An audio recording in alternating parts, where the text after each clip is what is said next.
May sinundan akong tutorial sa pag-flushing ng coolant, pero tingin ko may mali doon sa process niya. Na-confirm ko ito nung tinest ko itong bagong bukas na coolant at yung nailagay ko na kay Mira. Nasa 129 degrees ang boiling point nitong bago. Samantalang nung nailagay ko na siya, bumaba na siya ng 128 degrees. Medyo lumabnaw siya kaya medyo na-disappoint ako. Halika at ipapakita ko yung process na ginawa ko. Tinanggal ko muna itong reservoir para mabilis ko maabot yung drain plug ng coolant at para malinisan na rin itong reservoir. Pihitin lang natin pa counterclockwise itong drain plug.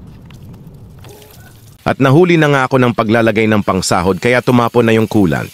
Bubuksan ko na rin itong radiator cap at i-inspect ko kung goods pa itong cap. Pwede kasi mag-cause ng overheat pag palyado na. So far goods pa naman. At habang hinihintay ko mag-drain yung coolant, nilinis ko na rin itong reservoir.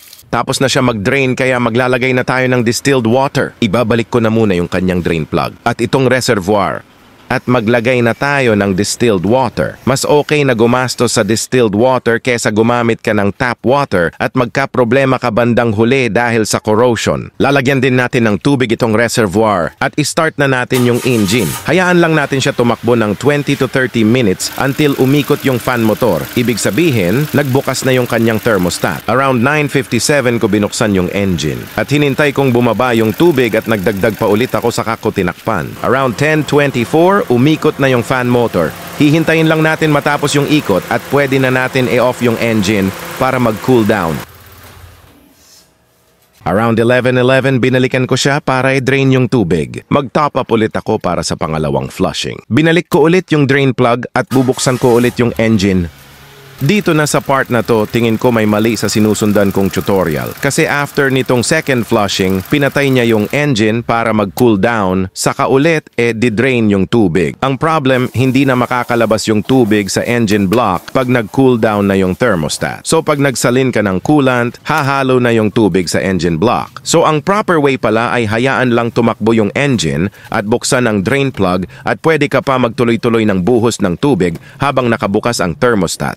Tapos pag walan na tumulong tubig sa drain plug, pwede mo na i-off ang engine. Pero dahil late ko na nalaman ito at nailagay ko na yung coolant, observe ko na lang kung anong magiging resulta.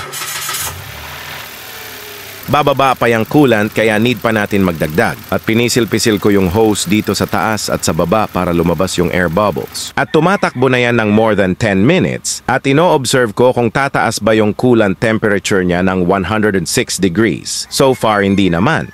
Ideally, para sa Mirage, dapat naglalaro lang sa 80 to 105 degrees ang temperature niya. Pag lumagpas dyan, kabahan ka na. Dahil meron pa naman ako sobra, magdadagdag bawas na lang ako dyan sa coolant para lang tumaas yung percentage ng coolant sa tubig. Salamat, sana nakatulong.